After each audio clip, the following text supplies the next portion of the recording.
All right, everyone, so Noctua's all-in-one liquid coolers, they're finally here. We've been testing them for about a month now, and I'm gonna spill the beans right away. These are the best AIOs that we have ever tested. And to make matters even better, unlike past Noctua products, these are actually not the most expensive all-in-one liquid coolers on the market right now. So the LC1 series will be available in 3 different formats. Look, there's no denying the NL-LC1 series are on the pricey side, right? Especially since they don't come with any fancy RGB or even a screen. Sure, it's up there with the likes of Asetek, NZXT, ROG, and Triax flagships, but some of those, they do cost a whole lot more. So basically what this is a no-nonsense CPU cooler that focuses on 2 things: performance and silence above all else. And now that silence part is actually pretty important for the AIO space, right? Is because these types of coolers are known for being unbelievably loud sometimes. Now, even for that price, Noctua does have, I guess you would say, like a little bit of DLC here. And that is this. It's a tiny fan that's made for cooling the components directly surrounding your CPU socket area. Noctua is going to be selling this for about $20 US, give or take. To get this thing installed though, it's pretty straightforward. All you have to do is take off the magnetic Noctua logo, pop on the fan, which is also magnetic, plug it in, and you're off to the races. On the positive side, it absolutely does cool off components around your motherboard, especially if you're running a high-end CPU at full load. So if you're looking for the absolute best cooling results possible across your entire system, this might be a good option. And look, we've seen this before, right? VRM fans on high-end AIOs are like a dime a dozen these days. Almost every single one includes it. So what actually makes the LC1 series so special? And no, it's not that Noctua popped a pair of their high-end fans on here. The differences here between other AIOs go a lot more than skin deep. And sure, let's start with the most obvious thing first. It's the fans. The NF812x25 G2 is one of the, if not the best standard thickness 120mm fan on the market today. It just dominates in noise normalized testing, and slapping a trio of these things onto the 360mm version accounts for a whopping $100 of its $250 asking price. I should also mention there's 2 different fans here, labeled as A and B.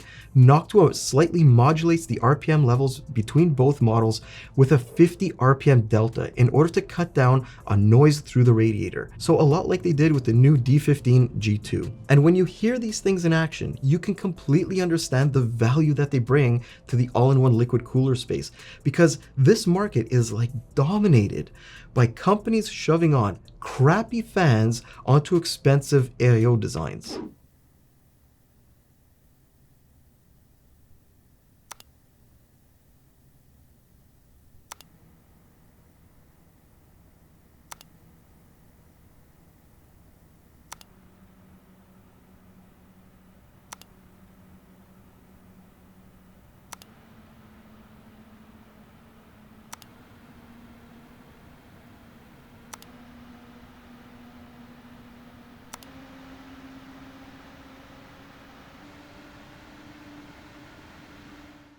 So yeah, these things, even when running at full speed, are what I would call like whisper quiet when compared to almost every single all-in-one liquid cooler out there. The only one that even came close was the original Liquid Freezer 3. No, not the Pro model. And that's such a breath of fresh air in the AIO market. Now, another thing that's a breath of fresh air is this case from NZXT. Seriously, if you're not cooling your PC like this, you're doing it wrong. This is a perfect workout. I don't understand why more people don't ice cool their PCs. Come on. Not many people know, but sun protection for your PC case is absolutely crucial, including sunscreen. Oh, well, everybody knows you gotta maintain a certain level of moisture in the air. Or, you could use the airflow it already has. Sometimes simple and effective just works.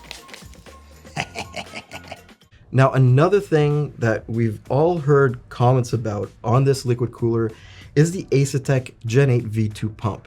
There are so many negative comments about it, and they range from Asetek being a bad company to this being an older design pump.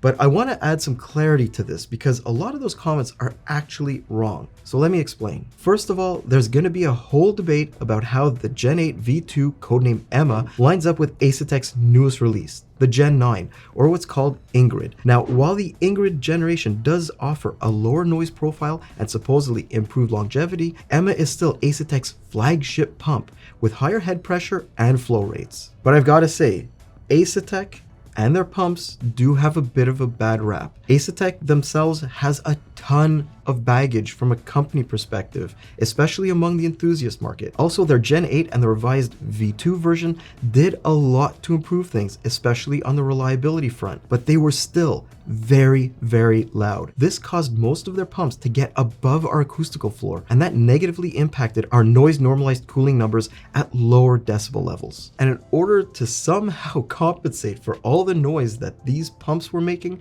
well, Noctua, unfortunately, they had to engineer a pretty intense sound deadening solution here. Now, the fact that they actually needed to do this in the first place instead of finding a pump that combined performance and silence, well, that's a whole other conversation, but we need to talk a little bit more about this thing because we've covered it before. So this is what they call the NL-LC1 noise reducer. This essentially consists of two layers of acoustical form, a center barrier, and an outer shell that all work together to reduce the pump's noise signature. And more importantly, it can remove distracting high-pitched sounds by moving them to a less perceptible, lower frequency range. Now, the big thing here that you have to remember is that a lot of people will say that Noctua over-engineered this thing, but you have to listen to it to believe what they actually accomplished here when you compare a typical Gen 8 design to what Noctua has been able to accomplish here.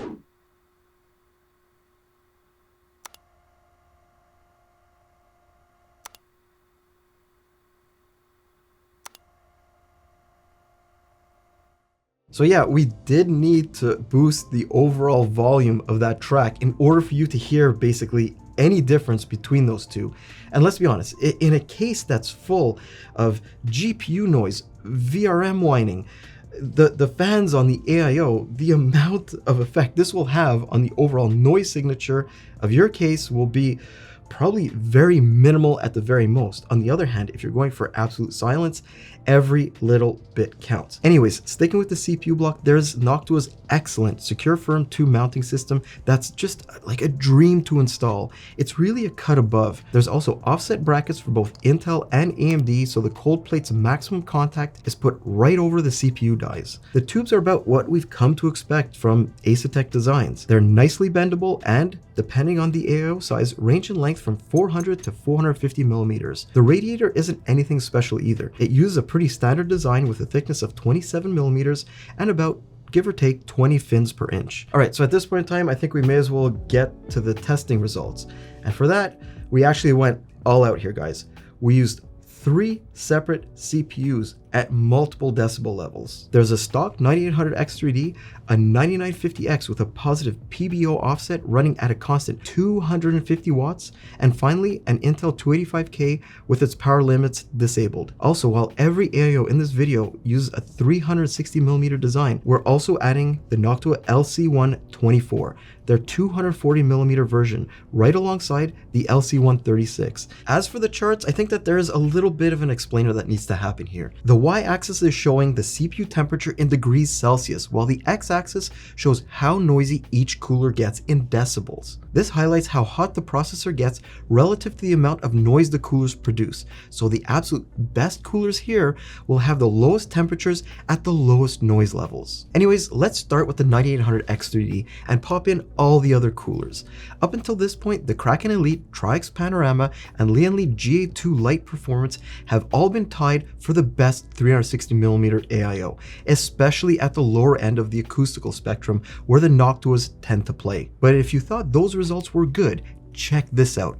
The LC136 just runs away from every other cooler here. It's at least 3 degrees better than the GA2 and leads by an insane 3.5 degrees at just 32 decibels. More importantly, its temperatures are very, very stable across the entire RPM range, which means you gain very little from increasing the fan speed. This points towards the AIO being completely unfazed by a 9800X3D running at full load. And guess what? That result by the 360mm version wasn't even the most shocking thing, because it's the 240mm LC124 that just blew my expectations right out of the water. It actually ends up being right here, where it just straight up ends up slapping around the best of the best 360mm AIOs in our charts. And I can't tell you how utterly, completely mind-blowing this is.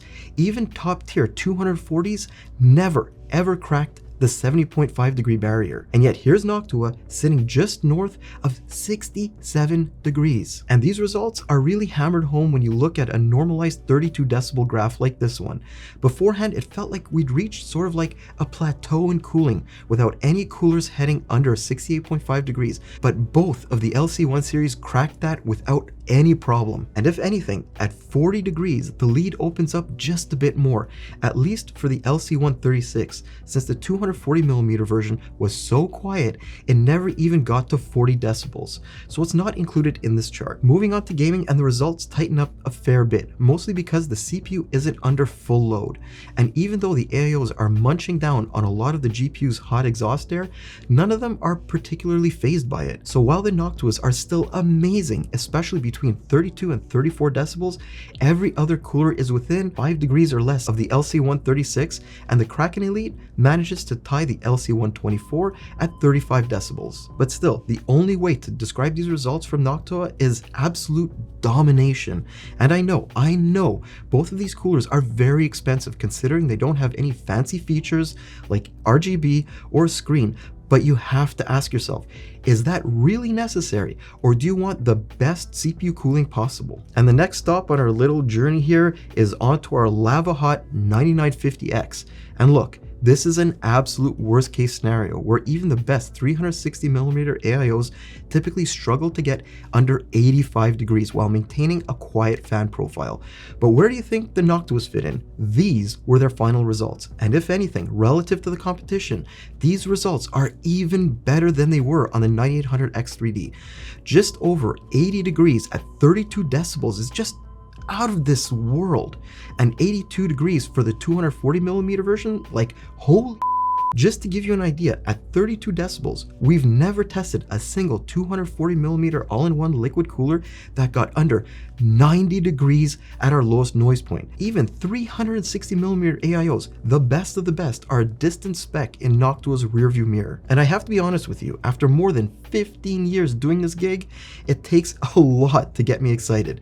Something needs to be absolutely groundbreaking for me to sit up and take notice. And these numbers, well, they're shocking, even more so when you consider Noctua and Asetek were able to achieve them with a pretty basic AIO, right? And without resorting to exotic, expensive cooling methods like thermoelectrics. A lot of people, including me, were under the assumption that AIOs had sort of reached, I guess you would say, like a plateau. Well, it turns out companies might just not have been trying hard enough, because with a few modifications to the pump design, base, and mounting system, along with some amazing fans, Noctua was really able to push things forward. They've moved the goalposts. Things go a little bit differently on the Intel side, with the LC136 still clearly being the overall winner, especially at lower decibel points. It's simply the best cooler we've ever tested on the 285K, but the Tri-X Panorama is only about a degree or two behind, and the LC124 ends up essentially tying the Ryujin 3 Extreme while beating the NZXT Kraken Elite across every single decibel point. And if you look at the overall pricing right now, all three of those competing coolers tend to be a hell of a lot more expensive than Noctua's 240mm AIO, and just as expensive, or maybe even a lot more expensive than the LC136. But unless you want to rock like a flashy LCD, all of them look completely overpriced from a performance standpoint. But you can still see the utter and complete dominance of Noctua's 360mm AIO, even on Intel.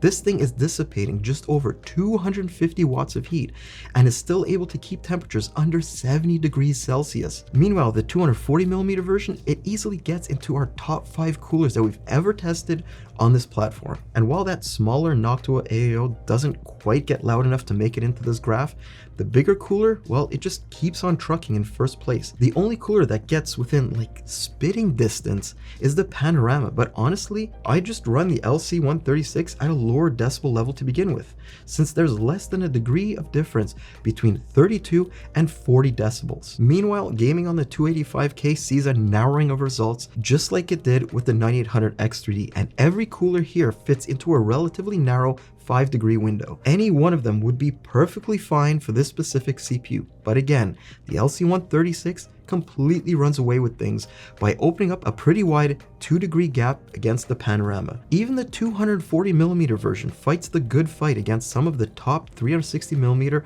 all-in-one liquid coolers on the market right now by nailing a top 3 finish under 35 decibels. I mean, you really have to appreciate what Noctua did here. Their AIOs are class leading on every single platform in every conceivable situation. There's nothing better, at least not from what we've tested in the 360mm range. But our testing, it didn't stop there, since I also wanted to see how much of this insane performance is due to the fans that Noctua is using here, because remember, they're some of the best on the market today. So what we did is slap these fans onto one of the best price to performance AIOs on the market right now, the Corsair Nautilus RS, to see what kind of benefit they bring to the table. And the answer is, well, a hell of a lot better cooling. There was about a 4-degree drop in temperature in our most extreme load scenario, but even that, it only partially closed the gap between the Nautilus and LC136. There's still another 4 degrees separating these two coolers, which points towards Noctua's optimizations being a lot more than just the fans. There's some serious engineering going on behind the scenes here. Even on a 9800X3D, moving to the Noctua fans has a pretty substantial impact on the Corsair AIO, but it's still nowhere near as good as the two LC1 series. They are both still a huge cut above everything else. And I guess the only way to sum this all up is with one word, and that is wow. Like, holy shit. Because I was not expecting Noctua to achieve this with their all-in-one liquid cooler. I thought it was going to be expensive and not really achieve all that much better results than the best of the best coolers around here, because like I said before, it felt like we had reached a sort of like plateau in the all-in-one liquid cooling market. And yes, look, Noctua could have just slapped a couple of their high-end fans on an AIO and called it a day. Instead, the LC1 series is like so much more than that. Basically, Noctua did what they did in the air cooler market. They created what's by far the best all-in-one liquid cooler available right now, but did it at a pretty high price. Ironically though, when the original D15 came out, it was the most expensive option around, but the LC series isn't even close to that in the liquid cooling space, because adding screens to these coolers has pushed the AIO price ceiling to completely new heights. And are there things that I don't necessarily like about these coolers? Yes, absolutely. They're not perfect in my books, but all of my critiques are from like a cosmetic perspective. First of all, I really don't understand why Noctua didn't offer the Chromax fans on these, at least as an option. Yes, I get that the beige and brown is Noctua's sort of like RGB. It screams that you have a high-end Noctua cooler in your case. But still, I feel like not having the all black as an option sort of like limits the overall market for these. And this might be sacrilege, but to me, the Noctua color scheme is getting a little bit old. It's getting a little bit like meme worthy. It's just, believe it or not, it's not my thing anymore. I'm also not a fan of the Asetek co-branding on the Radiator, but if you want the best of the best AIO without any frills, that's backed up by a rock-solid warranty and guaranteed support for future sockets, well, Noctua, they hit it out of the park. I mean, to put this into perspective, their 240mm version, this guy here, it just like spanked every single 360mm AIO that we've tested to date. And for that, the LC1 series, it gets our damn good award. We only give out like 6 or maybe even 10 of these per year, but I feel like Noctua moving the goalposts when it comes to all-in-one liquid cooler performance, well, these things, they deserve it. 100%. But anyways, I'm Mike with Hardware Canucks. I hope that you enjoyed this video, and I'll see you in the next one. And look, Noctua, they threw down the gauntlet. Good luck to every other all-in-one liquid cooler manufacturer, because these things are going to be hard to beat.